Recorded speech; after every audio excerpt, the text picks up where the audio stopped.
Hey guys, today I'm going to be showing you how to make a festive, sort of holiday-inspired iced coffee beverage. Let's get started.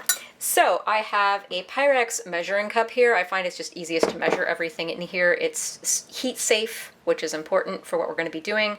I add as much sugar as I want, which is only like a little spoonful. Can always add more later if you want.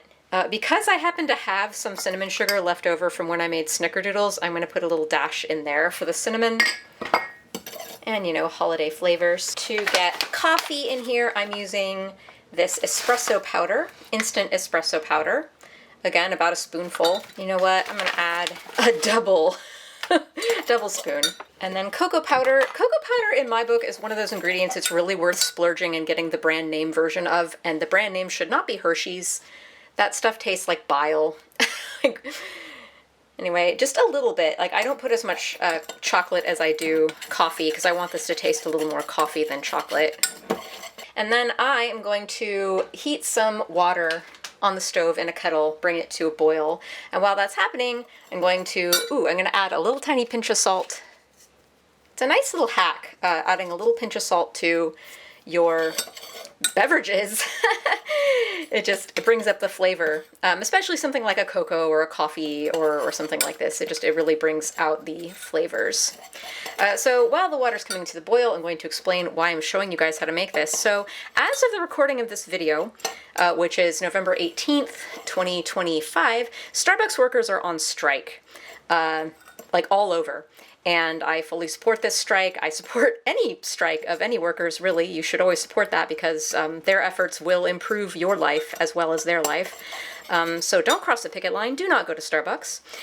Make this instead. The other reason that I'm making this is I saw that the corporate swine at Target, they had the gall to do an integration of just Starbucks Target specific a drink, which is this peppermint frappuccino thing. It frankly sounds kind of gross to me. I don't know. Peppermint and chocolate I'm not a big fan of to begin with, but like peppermint and coffee, I don't know. That sounds terrible. It sounds like drinking coffee after you brushed your teeth. I don't know. Some people like it, I'm sure. Anyway, don't mean to yuck your yum if you like that drink. But yeah, black church leaders have called for a boycott of Target at the beginning of this year, 2025. I've been boycotting ever since. I don't miss Target. And it's been working. So if you want to learn more about the Target boycott, I put a link in the description below. So yeah, just do not go to Target to get this drink at Starbucks. Make something yourself or support your local independent coffee shop. Anyway, the water's boiling. I'm just going to pour enough to turn this into a sludge. So that's going to be like a couple tablespoons.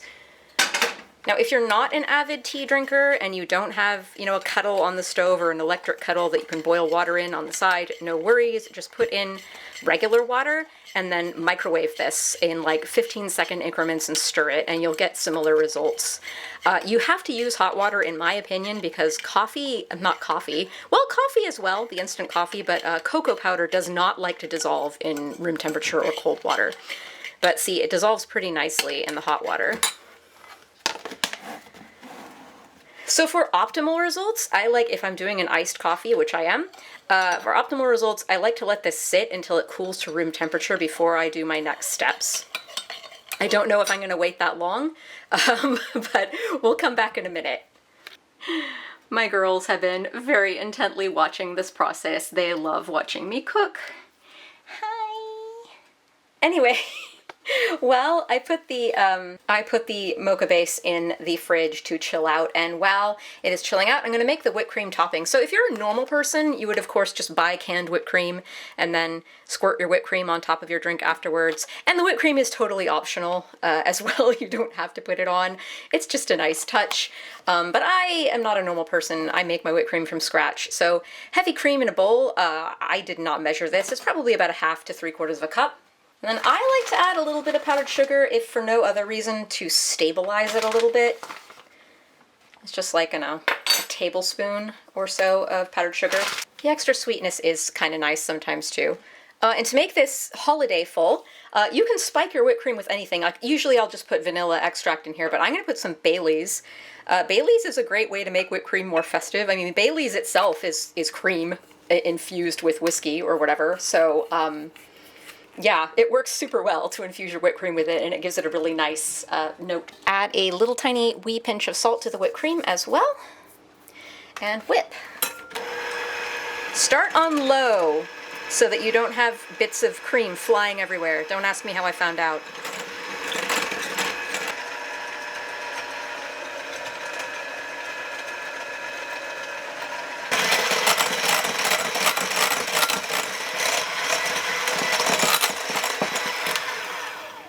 And there you have it, whipped cream. Okay, now we are ready to assemble our drink. I like to give this a nice stir on its own first. Cocoa powder likes to settle at the bottom of the cup. And then I'm just going to pour milk in here as I stir. If you want this to be creamier, or if you put a lot of water, or if you're going to frap this like in the blender with ice, add evaporated milk or canned milk instead of just milk like I'm adding, because I find drinks can be overly watery otherwise. Also, if you put this in a blender, it will help blend up the little bits of cocoa powder that didn't quite make it. Uh-oh, cat jumped down onto countertop. This little one, Donica, she is very interested in whatever Mommy does because she's a smart kitty. Elaine, her sister, is also interested, but she's very timid. Donica has no fear, though, so she has been known to jump on the kitchen counter a lot while Mommy is trying to cook. Let's not do that today, honey. So I'm doing like about a cup total of this drink, maybe a tiny, tiny bit more.